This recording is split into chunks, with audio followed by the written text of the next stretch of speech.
Bugün Bakı şəhərində yarmarka keçirilib və bu yarmarka səhər saatlarında olduğuna görə adətən bizim müxbirimiz canlı bağlanır.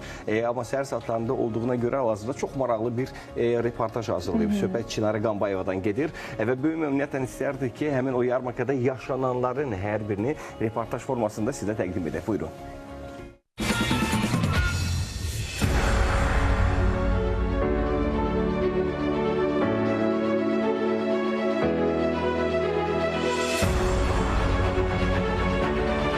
Bakı vaxtı ilə saat 11:00. Hər kəs hazırdır. Müəssisələr yeni əməkdaşları ilə tanış olmağa, iş axtaranlar isə bəlkə də elə bu gün həyatlarının yeni mərhələsinə qədəm qoymağa. İstənilən halda hər iki tərəf çox həyəcanlıdır. Bugün Bakıda növbəti əmək yarmarkası keçirilir. Bu dəfə tədbirdə 50-yə yaxın müəssisə, 300-ə yaxın vakansiya ilə iştirak edir və yeni əməkdaşlarını seçməyə hazır görünürlər. Namizədlər də yavaş-yavaş artmağa başlayıb. Gəlin baxaq, daha çox hansı peşə sahiblərinə tələbat var. Çox heyif ki, tədbir saat 1-də bitir və bizim efir vaxtımız saat 3-ün yarısı başlayır.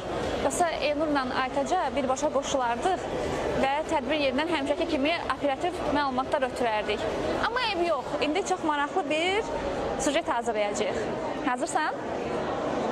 Etdik.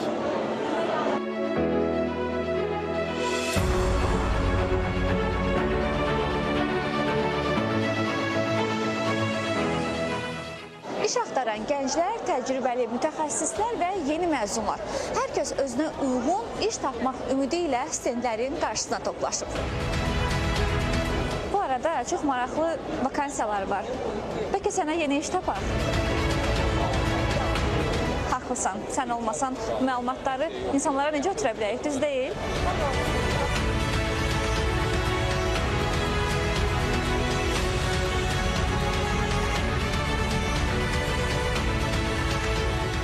Vakansiyalar əsasən satış, maliyyə, təhsil və xidmət sahələrini əhatə edir. Burada namizədlərin CV-ləri yerindəcə qəbul olunur və ilkin müsahibələr keçirilir. Yaxınlaşmışam, onlara bir neçə iş təqdim ediblər. Onun arası mən resepsiyon seçmişəm. Mühasibatlığı mən Dövlət Məşğulluq Agentliyi tərəfindən kursu bitirmişəm. 4 aylıq kurs idi. Əlavə olaraq da mən peşə lisey üzrə, yəni təhsilim var, orta ixtisaslıyam. Yəni çox istəyərdim ki, mühasibatlıq üzrə işləyəm və yaxud da satıcı üzrə iş axtarıb işləyə biləm. İşlədiyim müddət ərzində də mən sadəcə sənədlərin saxlanması şöbəsində mütəxəssis vəzifəsində çalışmışam. İstəyərəm ki, bundan sonra tapdığım işdə, yəni ixtisasıma uyğun olub bu işlə davam edeyim.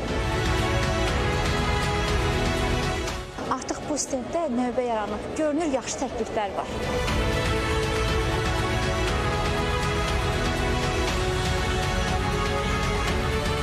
Keçirilmiş yarmarkanın da məqsədi işə götürənlərlə iş axtaranların birbaşa təmasını təşkil etmək və onların bu yarmarkada həm işə götürənlərin, həm iş axtaranların özlərinə uyğun iş və vakansiya tapmalarıdır.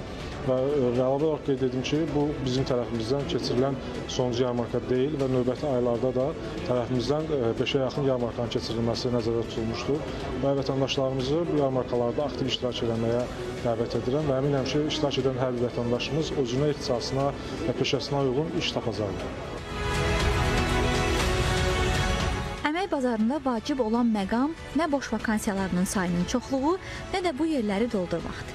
Ən önəmlisi odur ki, insan doğru ünvanda ona uyğun sevdiyi işlə məşğul olsun. Çünki puzzle'ın doğru hissələri bir-birini tamamladıqda bu hər iki tərəf üçün də inkişaf yolunda düzgün addımlara çevrilir.